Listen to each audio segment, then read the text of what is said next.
पागलपन प्यार की चैप्टर 61 रियन कुमार की मौत। आखिरकार वह काफी देर बाद उससे मिलने आई। उसका बेजान दिल पल भर में फिर से जीवंत हो उठा। उसने फोन में उसकी तरफ देखा। उसने फिर से बहुत वजन कम किया था और उसके गाल धंसे हुए थे, लेकिन वह अभी भी सुंदर थी। मुझे खेद है, मेरी वजह से तुम। वह फोन पर अनकंट्रोलेबल तरीके से रोई और उससे माफी मांगना बंद नहीं किया। उसकी आंखों से आंसू छलक पड़े, जो उसके दिल पर छलक रहा था। उन्होंने उसकी पूरी दुनिया में बाढ़ ला दी। उसने कभी भी उसकी तरह प्योर आंसू नहीं देखे थे। वो दुनिया की सबसे खूबसूरत चीजें थीं, चमकदार और क्रिस्टल साफ। वो उन्हें छूने और टेस्ट लेने के लिए अपना हाथ बढ़ाना चाहता था। तब से वो उसे देखने के लिए कभी नहीं लौटी थी। 3 साल बाद उसे जेल से रिहा किया गया। जब वह 3 साल तक उस जगह को देखे बिना शहर वापस गया, जहां उसने हर जगह न्यूज देखा था, वर्मा फैमिली की मिसेस की ज्यादा ड्रग्स लेने के कारण मौत हो गई थी। उसी टाइम उसकी दुनिया उस पर टूट पड़ी। वह मरी नहीं है। वह जानती होगी कि आज मेरी रिहाई है और मेरे साथ मजाक कर रही है। वह केवल यह मानता था कि ये सब सच थे जब वह हॉस्पिटल के पोस्टमार्टम रूम में ये देखने गया कि किसी ने उसकी बॉडी नहीं निकाली है। हॉस्पिटल के पोस्टमार्टम रूम में उसकी मुलाकात एक ऐसे शख्स से हुई जो उसका शव भी लेने आया था। उस आदमी ने आह भरी और कहा, उसने 3 साल से नशा छोड़ दिया था।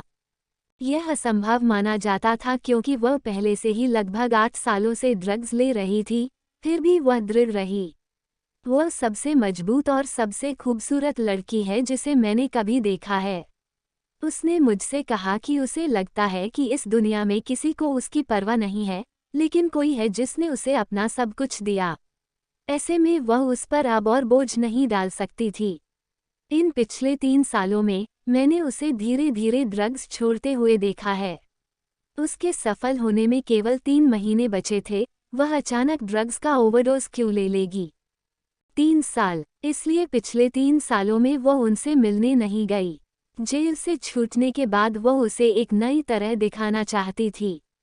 वह जानता था कि एक बार उसने कुछ करने का मन बना लिया तो वह कुछ भी कर सकती है। उस आदमी की बातें सुनकर उसका शक बढ़ गया और वह उसकी मौत की पड़ताल करने लगा। इसके तुरंत बाद ओल्ड मिस्टर वर्मा की एक स्ट्रोक से मृत्यु हो गई। ओल्ड मैडम वर्मा पागल हो गई और उन्हें एक एल्डरली केयर सेंटर में भेज दिया गया और अजीत एक एक्सीडेंट के बाद मौत हो गई।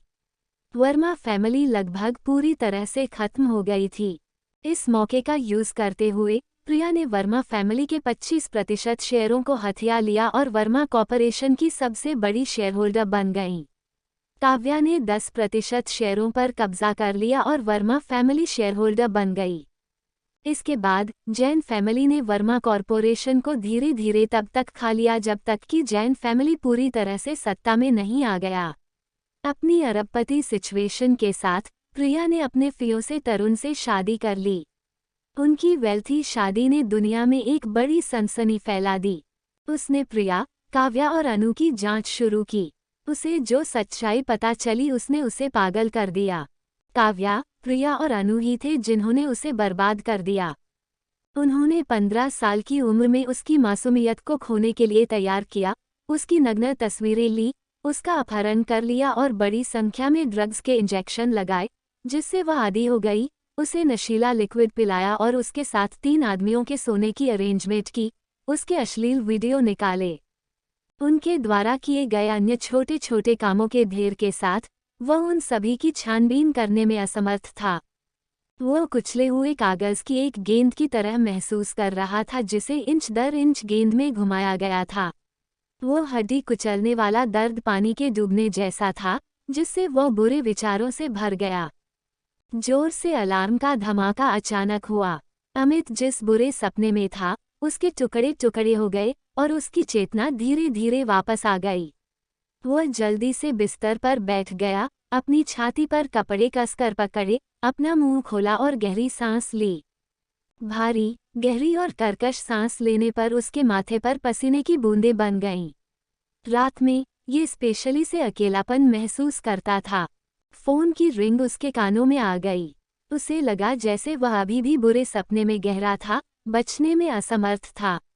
सपने में उसने जो दर्द महसूस किया, उसने पहले से ही जागने के बावजूद उसे बेदम कर दिया। सपना साफ रूप से सच नहीं है, फिर भी उसने जो कुछ भी महसूस किया था वह बहुत ही सच्चा था। ऐसा लगा जैसे सब कुछ पहले हो गया हो। अचानक से उसे लगा कि उसकी रीढ़ की हड्डी में ठंडक जा रही है। तब उसने महसूस किया कि उसने जो पजामा पहना था वह उसके बुरे सपने के कारण पसीने से भीग गया था। वह खुद पर हंसा और सिर हिलाया। आप दिन में जो सोचते हैं वह सच में आप रात में सपने में भी देखेंगे। हालांकि अमित को यह नहीं पता था कि सपने ने इस टाइम से अपने सोचने के तरीके को बदलना शुरू कर दिया था, जिससे उसका भाग्य बदल गया। उसने अपने बिस्तर के पास कैबिनेट पर पानी का प्याला लिया और उसे पी लिया। एक बार जब उसका सिर साफ हो गया तो उसने आखिरकार कॉल का जवाब दिया। हाय, यह अमित रायचंद है। Second young master rayon Kumar ने आत्महत्या कर ली। फोन के मीडियम से आवाज ने बेचैनी से कहा। अमित का चेहरा काला पड़ गया। तुमने क्या कहा? रियन ने एक बिल्डिंग से छलांग लगा दी और आत्महत्या कर ली। मैंने आपके ऑर्डर का पालन किया और उसे पैसे लेने की कोशिश करने के लिए उकसाया। जैसी कि उम्मीद थी, उसने सबसे पहले काव्या को बुलाया था। उसने काव्या से उसे 1 मिलियन देने के लिए कहा या वो इस सीक्रेट का खुलासा करेगा कि उसने रितिका वर्मा के बारे में स्कैंडल करने के लिए उसे रिश्वत दी थी। काव्या डर गई और उसने उसे 1 मिलियन देने का वादा किया। हालांकि उसने कुछ टाइम मांगा और उसने उसे 1 दिन देने का वादा किया। रियन ने एक कॉल प्राप्त की और जल्दी से अभी निकला और मैंने पीछे से उसका पीछा किया। जैसे ही मैं मिलन टावर पर पहुंचा, रियन पहले से ही लिफ्ट में था, छत की ओर जा रहा था। जब तक मैं वहां पहुंचा, वह पहले ही छत से कूद चुका था। मेरी बात सुनो, अभी पुलिस को बुलाओ और तुरंत वहां से निकल जाओ। ये कहने के बाद अमित ने जल्दी से फोन काट दिया, एक शर्ट ली और जल्दी में घर से निकल गया। उन्होंने गैराज से एक कार ली और मिलन टावर की ओर चल पड़े। उसने रितिका को फोन किया। रितिका, रियन ने आत्महत्या कर ली। रितिका अचानक बिस्तर से उठ बैठी और पूछा, क्या बात है? अमित ने सिचुएशन का ब्यौरा दिया और कहा, किसी ने पहले ही पुलिस को फोन कर दिया है। मैं अब मिलन टावर के लिए दौड़ रहा हूँ। मिलन टावर के पास मत जाओ। रितिका ने तुरंत ऑर्डर दिया। मैं जानता हूँ रितिका, आई एम सॉरी। मैंने सब कुछ ठीक से अरेंज नहीं किया और तुम्हारी प्लानिंग को बर्बाद कर दिया। अपनी तेज रवैये के साथ रितिका ने महसूस किया कि यह घटना इतनी सिंपल नहीं थी। हम अभी भी नहीं जानते कि सच में क्या हुआ था, इसलिए अभी तक खुद को दोष मत दें। मेरा मानना है कि यह उतना आसान नहीं है जितना लगता है। उसके दिमाग में एक विचार कौंध गया। अमित ने उत्तर दिया, क्या तुम कह रही हो कि रियन ने आत्महत्या नहीं की? इस घटना के बारे में सब कुछ अजीब है। जाहिर है किसी ने ऐसा होने की प्लानिंग बनाई थी। उस व्यक्ति ने इतनी सटीक कैलकुलेशन की, रियन को उस आदमी से अलग करने के लिए लिफ्ट का उपयोग किया, जिसे आपने उसे पूछने के लिए भेजा था। हमारे पास इससे बचने का कोई मौका नहीं था, रितिका ने समझाया। अमित को भी पता था कि कुछ गड़बड़ है। उन्होंने उत्तर दिया, मैं फिर से सही सिचुएशन के बारे में पूछूंगा और तुमको एक और कॉल करूंगा। 62 ब्लैक ईयररिंग। फोन काट देने के बाद रितिका ने तुरंत रुद्र प्रताप को फोन किया। उसने ओबरॉय लॉयर कॉरपोरेशन पर भरोसा किया कि वो उसकी रेप्यूटेशन के हक को नुकसान पहुंचाने के लिए हेवनब्राइट और कुछ अन्य प्रास मीडिया के खिलाफ आरोप लगाए। उसने पहले से ही अपनी रेप्यूटेशन की रक्षा के लिए कानून का यूज करने की प्लानिंग बनाई थी। पहले उसने कमजोर होने का नाटक किया और कोई रिएक्शन नहीं दी, उन्हें और भी इंसल्टिंग काम करने का लालच दिया ताकि वो उन्हें पूरी तरह से दंडित कर सके। इस तरह वो वर्मा फैमिली की मिसेस के रूप में अपनी सिचुएशन के लिए खड़ी हो सकती है और उन्हें बता सकती है कि यह खिताब कोई भी आसानी से नहीं छीन सकता है। दूसरी ओर वह इस अवसर का यूज काव्या को रियन कुमार की पीठ के पीछे छिपने से रोकने के लिए भी करना चाहती थी। हालांकि रियन बिना किसी साफ कारण के मर गया, जिससे काव्या बच निकली। उसी टाइम रियन की मौत ने उसके लिए अलार्म बजा दिया।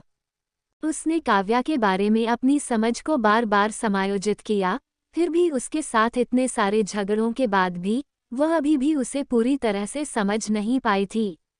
ये साफ था कि रियन की मौत काव्या से रिलेटेड थी। बिना आवाज के इस तरह की हत्या का मतलब था कि काव्या के पीछे कोई उसका सपोर्ट कर रहा था। इस तरह का क्रूर और शातिर व्यक्ति जिसने लोगों के जीवन को रौंद डाला, वह सच में डरावना था। रियन एक जुए का आदी था, जो काव्या से जब भी अपना सारा पैसा खो देता था, उससे पैसे वसूल करता था। उसके जैसे व्यक्ति को अपने आसपास रखना चिंता का विषय रहा होगा। हालांकि काव्या ने रियन को उसके खिलाफ असहनीय अपराध करने का ऑर्डर नहीं दिया था, लेकिन केवल उसके बारे में स्कैंडल को फैलाया। अपने चतुर और षड्यंत्रकारी दिमाग के साथ उसे इस तरह के मामलों में उसे मारने की कोई जरूरत नहीं थी।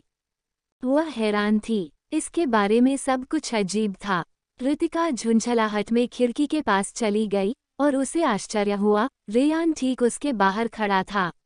उसे देखने के बाद उसके पतले होठों के कोने मुड़े हुए थे और वह खिड़की पर चढ़ गया। उसकी चौंका देने वाली निगाहों के नीचे वह आराम से उसके कमरे में एंटर कर गया। इतनी आसानी से किया गया। अचानक रितिका के दिमाग में एक विचार आया। एक डिजाइनर के किस बेवकूफ़ ने इस खिड़की को ऐसा बनाया कि एक आदमी को उसके कमरे में एंटर करने में केवल 2 सेकंड का समय लगा। क्या ये खतरनाक नहीं होगा यदि उसने सोते टाइम कुछ प्लानिंग बनाई? रेयान की आंखों ने यह नहीं छोड़ा कि कैसे वह जंगली विचारों में फंस गई थी। उसके चेहरे पर मुस्कान चौड़ी हो गई, उसे चिढ़ाने के लिए उत्साहित। वह धीरे से उसके पास गया, उसकी ठुड्डी के नीचे एक उंगली रखी और उसका सिर उठा लिया। उसका चेहरा उसके करीब आ गया और उसके होठों के पास धीमी आवाज में कहा, अगली बार जब तुम सो तो खिड़की बंद करना याद रखें। उसकी सांसें बहुत करीब थीं। वह उसके शरीर पर बांस जैसी फीकी ताज़ी सुगंध को सूंघ सकती थी, जैसे कि उसके ऊपर वाइबनम के फूल हों। रितिका ने एक कदम पीछे हटते हुए कहा, ऐसी कुशल कार्रवाई। मास्टर रॉय जैसा बेशर्म और नीच फूल चोर ही रात के बीच में लड़की के कमरे में जाने जैसा काम कर सकता है। आप जैसे ब्रिलियंट कमांडर में भी इस प्रकार की अनएक्सपेक्टेड फीचर है। ये सच है कि कोई किसी बुक को उसके कवर से नहीं जज नहीं किया जा सकता। रेयान ने अपनी आंखों को लंबी पलकों से सिकोड़ लिया, इतना सुंदर कि रितिका मदद नहीं कर सकती थी लेकिन जलन महसूस कर रही थी। एक बड़े आदमी की सच में इतनी खूबसूरत आंखें थीं। उसे देखकर ऐसा लगा जैसे उसकी आंखों में हजारों शानदार रोशनी हो। रेयान ने कहा, तुम्हारे जैसा फूल निश्चित रूप से चुनने में महत्व रखता है। तुम कितनी शर्म की बात हो लेकिन एक फूल की कली हो। उद्धरण चिन्ह। अपने ही शब्दों के खिलाफ होने के कारण रितिका को गुस्सा और शर्मिंदगी महसूस हुई। उसने उत्तर दिया, क्या फूल की कली फूल नहीं है? तुम फूल की कलियों को देख रहे हो। उद्धरण चिन्ह। ब्ला ब्ला ब्ला। वह कह भी क्या रही थी? इसका फूलों की कलियों से कोई लेना देना नहीं था, वह उनके बारे में क्यों झगड़ रही थी? रितिका को इतना पछतावा हुआ कि उसकी हिम्मत छू हो गई। हा, रेयान साफ रूप से हंसा। वह धीमी हंसी झींगुर के गीत की तरह थी, साफ, अच्छी और मधुर, जिससे लोग एक ट्रांस में फंस गए। उसने कहा, मैंने फूलों की कलियों को कब नीचे देखा? रितिका अवाक रह गई। रेयान धीरे से और रिफाइंड ब्यूटी के साथ मुस्कुराया। अचानक उसने उसे खिड़की के खिलाफ दबाया, अपने सुंदर पतले होंठ उसके ऊपर रखे और उन पर रगड़ना शुरू कर दिया। उसके होठों को लगा जैसे कोई तेज तूफान किसी फूल को रौंद रहा हो। नहीं, एक फूल की कली। उसने मन ही मन सोचा, वह नहीं जानता कि कैसे किस करना है। क्या उसे लगता है कि 2 होंठ आपस में रगड़ना किस है? वह कम ही जानता है कि यह सिर्फ हल्की किस है। अपने विचारों को जंगली चलने देते हुए रितिका ने ये भूल जाना चुना कि उसके साथ बेहुदा व्यवहार किया जा रहा था और उसने उसे दूर नहीं किया। उसने रितिका को दूर धकेल दिया और उसे गले लगा लिया। उसने उसके कान से धीमी आवाज में हौंफते हुए कहा, रियन कुमार की मौत इतनी आसान नहीं है। जल्दबाजी में काम ना करें, तुम्हें फ्यूचर में और ज्यादा सावधान रहना होगा। रितिका अपनी अचंभे से बाहर निकल गई और उसे अवचेतन रूप से दूर धकेल दिया। घटना का खुलकर जिक्र करने से पहले वह उसे किस कर रहा था। इस अचानक हुई किस ने रितिका को दुविधा में डाल दिया। क्या उसे उसके बारे में पीछा करना जारी रखना चाहिए या उसे उससे सीरियस मामले के बारे में बात करनी चाहिए। रेयान की उंगलियों ने उसके बाएं कान पर लाल हीरे पर हल्के से ब्रश किया। उसकी आंखें एक पल के लिए धुंधली हो गईं। कुशलता से उसकी उंगलियों ने उसके बाएं कान पर एक पुरानी दिखने वाली लंबी ईयरिंग रखी जो उसके कॉलरबोन तक पहुंच गई। अच्छी कान की बाली ने उसे और ज्यादा सुंदर और सुंदर बना दिया। इसे मत उतारो, टाइम आने पर यह ईयरिंग तुम्हारी जान की रक्षा कर सकती है। रेयान ने ठंडी, सतर्क आवाज में कहा जो उसने पहले कभी नहीं सुना था। उसके कान के खिलाफ उसकी गर्म, गीली सांस ने सच में उसे पूरी तरह से हैरानी में डाल दिया। रितिका ने इसे सहज रूप से छुआ। ये ईयरिंग, कुछ मत पूछो, मैं तुम्हें चोट नहीं पहुंचाऊंगा, मुझ पर यकीन करो। रेयान ने उसे अपने पास खींच लिया और उसके माथे को चूम लिया। उसने उसे गौर से देखा, मानो वह उसका सबसे इम्पोर्टेंट खजाना हो। उसकी बातें सुनने के बाद रितिका ने उसके सारे सवालों और शंकाओं को निगल लिया। ठीक है, मुझे तुम पर भरोसा है। काफी देर तक उसे घूरते रहने के बाद वह छटपटाने लगी। वह ऐसी कोई नहीं थी जो अच्छे को बुरे से अलग नहीं कर सकती थी। वह उसकी हर तरह से देखभाल करता था और वह अनजान होने का नाटक नहीं कर सकती थी। मम्मा, रेयान ने जवाब में एक आवाज की और खिड़की की दीवार पर कूद गया। कुछ ही पल में उसकी नजरों से ओझल हो गई। शीशे के सामने बैठते ही रितिका की सोच गड़बड़ हो गई थी। काफी सुंदर, पुरानी दिखने वाली और अट्रैक्टिव लंबी ईयरिंग उनके लिए बनाई गई कस्टम लग रही थी। ईयरिंग पर कान का स्टड काले और सफेद फरिश्ता पंखों की एक जोड़ी थी।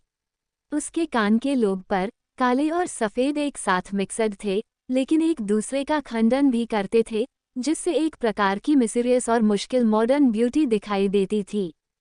जो कुछ भी झुमका बना था, उसने एक सफेद प्योर लाइट इतना सुंदर महसूस किया कि वह चकाचौंध कर रहा था। दो पंखों के बीच में चांदी की चेन के दो तार थे, एक दूसरे से थोड़ा लंबा, जो उसके कॉलरबोन तक पहुंच गया। फूलों की नक्काशियों की एक जोड़ी चांदी की जंजीरों पर लटकी हुई थी, जो एक नर्म चमक का उत्सर्जन करती थी। गौर से देखा जाए तो फूलों की नक्काशी वाइबनम फूलों के डिजाइन में होती थी। छोटे मोतियों पर की गई नक्काशी ने मेकर की कुशल कारीगरी को दिखाया, जिसमें फूलों की डिजाइन बहुत सजीव दिख रही थी। वे तितलियों की तरह लग रहे थे, एलिगेंट और परफेक्ट। वो कभी नहीं जानती थी कि ब्लैक कलर इतनी सुंदर लाइट उत्पन्न कर सकता है, इतना कम कि ब्लैक वाइबनम फूल इतना चमकीला हो सकता है। 63 मिस्टीरियस मैन। तेज रोशनी और अंधेरा आपस में जुड़ गए और टकरा गए, अचानक लूसिफेर के रितिका की याद दिला दी। गिरी हुई परी लूसिफेर जो डेमन बन गई, डेमन किंग ऑफ डार्क। तेज रोशनी और अंधेरा आपस में जुड़ गए और टकरा गए, अचानक लूसिफेर के रितिका की याद दिला दी। गिरी हुई परी लूसिफेर जो डेमन बन गई, डेमन किंग ऑफ डार्क। जब वो सो रही थी, रितिका ने एक अजीब सपना देखा। उसने एक बहुत सुंदर फूल की कली का सपना देखा, जो एक वाइट सुंदर चमक पैदा कर रही थी। यह अपने दुबले पतले शरीर के साथ इतना कोमल और मोहक था। रेयान ब्लैक शर्ट पहने फूल की कली के सामने खड़ा हो गया। उसके फीचर को डिफाइंड किया गया था, उनकी पलकें लंबी और मैजेस्टिक थीं, और उसके होंठ सुंदर थे। उसने अपनी उंगलियों से फूल की कली को धीरे से सहलाया, इतना कोमल जैसे कि वह एक दुर्लभ खजाने को संभाल रहा हो। अचानक उसने फूल की कली के साथ अपनी उंगलियां दौड़ाईं और उसे दो हिस्सों में तोड़ दिया। यह उसके पतले हाथ में जा गिरी। जब वह उठी तो रितिका बेड पर बैठ गई और फूलों की कलियों के बारे में एक दिन पहले रेयान के साथ अपनी बातचीत को याद किया। वह जिस चीज के बारे में बात कर रही थी उसका सपना देखने के लिए वह चुपचाप खुद पर हंस पड़ी। जब वह उठी तो रितिका बेड पर बैठ गई और फूलों की कलियों के बारे में एक दिन पहले रेयान के साथ अपनी बातचीत को याद किया। वह जिस चीज के बारे में बात कर रही थी उसका सपना देखने के लिए वह चुपचाप खुद पर हंस पड़ी। हालांकि सपने का क्या मतलब था जब रेयान ने उस फूल की कली को वापस ले लिया था? रितिका ने अचानक अपना सिर हिलाया और कहा, कौन परवाह करता है कि इसका क्या मतलब है, ये सिर्फ एक सपना था। कितनी मूर्खता है, किसी सपने पर झल्लाहट करना। अपने कंपटीशन को वापस पाने के बाद ऋतिका ने अपने ड्रेसिंग टेबल पर ईयरिंग देखी। वो उसे उठाकर अपने राइट कान पर पहनने से पहले एक पल के लिए झिझकी। कान की ईयरिंग में एक फ्रेश आइकन्स था, साफ रूप से न केवल एक जनरल असिस्टेंट। इसका एक अलग स्थान पर स्पेशल यूज होना चाहिए। रेयान की मिस्टीरियस आइडेंटिटी के बारे में सोचकर ऋतिका ने अपना मुंह फेर लिया। इस बीच उसे अपने द्वारा काम पर रखे गए प्राइवेट इन्वेस्टिगेटर से खबर मिली। काव्या अपनी हरकतों से बहुत सावधान थी। उसके फ़ोन में इस्तेमाल किए गए मेमोरी कार्ड के कारण उसकी कॉल हिस्ट्री को ट्रैक करना मुश्किल था। इसके अलावा जब भी उसने बैंक लेनदेन किया तो उसे ट्रांसफ़र करने से पहले इन्वेस्टमेंट कंपनियों में जमा करना सुनिश्चित था। उसने अपने पीछे कोई ट्रैक ऐसा नहीं छोड़ा कि कुछ भी काम का न मिले।